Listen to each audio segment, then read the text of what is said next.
Joining us now to explore more regarding this topic is Muzi Siyaya, Group Business Development Executive at GIBB Engineering. Good to have you with us today, sir. Good to have me, Gugu. Thank you. Let's get your insights and perspective on this particular matter, the grooming of black industrialists and the conference that we just saw taking place there. Some of the key highlights and the feedback as to how to strategically get the ball rolling. What were some of them for you?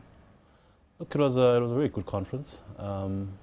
And certainly from a GIBB's perspective, we fully support it. A lot of issues were covered, including public procurement policy. We looked at access to finance. We looked at capacity building and skills development. And an area of interest for us certainly was the public policy workstream. So our view is that it's a long overdue intervention, and it will certainly seek to create a balance in terms of our economic landscape, particularly by increasing the participation of black-owned enterprises in the mainstream economy. Muzi, it's Lindsay Williams in Cape Town. President Jacob Zuma in his keynote speech talked about the industrial sector of the economy being one of the least transformed. You mentioned the lack of funding, or rather the conference addressing the lack of funding. And they're talking about loans of between 1% and 3%. I mean, the headline in the Business Day newspaper was state set to provide 1 billion to create black industrialists. 1 billion sounds like a lot, but it's not. But there's also the promise of other institutions coming in and providing 10 to 20 billion more. This isn't idle talk, is it? Do you think this is going to happen? Look, certainly from what I observed in the conference, the DFIs came out in numbers. They sent out very senior delegations, and there appears to be a commitment to help government roll out this program. 1 to 3%, I mean, they're talking of a syndicated pool of funds, which could increase up to 10 billion to top up the 1 billion that's been offered by government. Certainly if we can get to those levels, it could go a long way in terms of helping black industrialists in the country. So the money's there. We saw the stores on screen to show that the industrialists are there, but how many of these projects and the industrialists themselves have viable opportunities that actually have a solid business case? A very good question.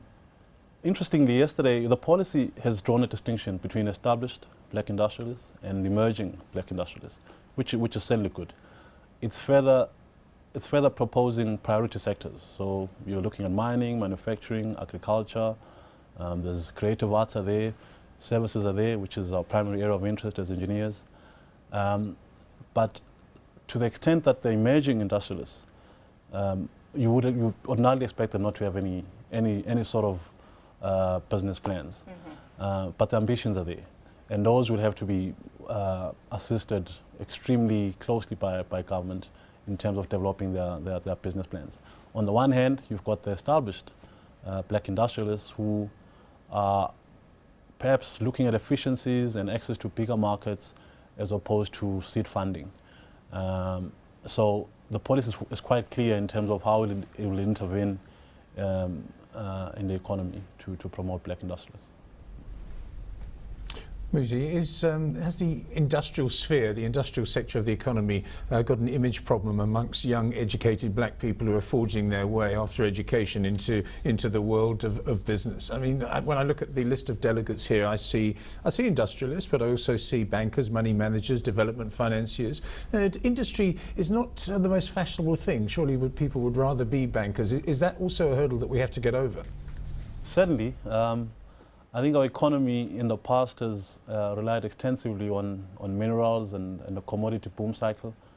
And it's time we go back to the basics. I mean, manufacturing contribution to GDP has declined steadily over the years. So this policy as well seeks to make it an attractive destination for young entrepreneurs to go into, but it will also diversify our economy, certainly from the over-reliance on minerals and commodities.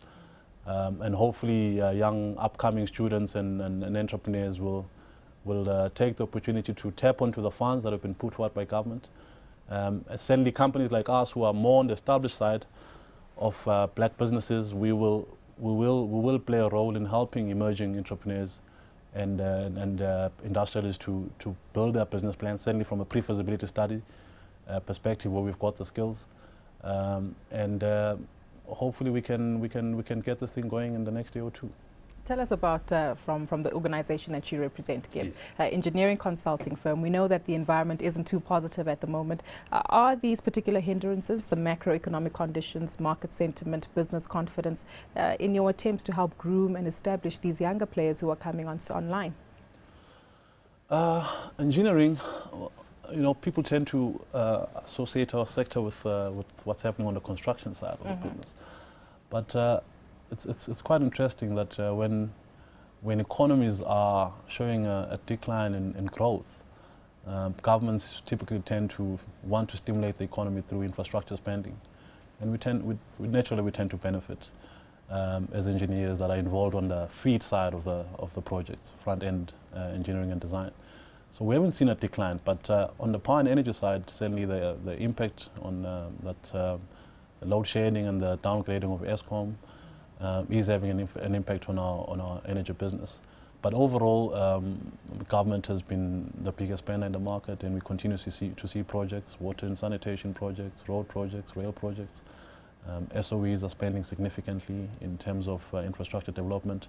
So we haven't seen an impact on our business, and we're quite bullish. And the more opportunities we get, obviously, the more we can bring young engineers into the fold, and we're quite passionate about developing young black engineers, in particular as a black-owned firm. And we've got a very deliberate program of bursaries as well as a graduate internship program for young engineers in the business. Muzi, what's the follow-up from here? The Indaba is over now, and it's been very laudable, all the things that we've spoken about now and that were spoken about at the Indaba, but can we guarantee that the momentum can be maintained and there will be a follow-up on all these not promises, but all these suggestions? My sense, Lindsay, is that government is fully committed to this, as reflected by the President himself coming to the function. We also had a very high-powered delegation of cabinet ministers. But also the BBC should be given credit for having elevated this issue to the national agenda, and they've been very key to the process. Based on the outcomes yesterday, a couple of resolutions were obviously taken, and those have been forwarded to the DTI. Minister Davis alluded to the fact that they've mandated this process to the Deputy Minister, who's quite energetic, as we all know. So I think the political will to drive the program is there. The attendance also reflects a lot of excitement from the black industrialists themselves. And Minister Davis alluded to the fact that it's a key part of his strategy, and he wants this to tie in with the industrial IPAP plans, which are, as we know, already in motion. So I think there is commitment to get it done. One step at a time, quite clearly. Thank you so much for your time today.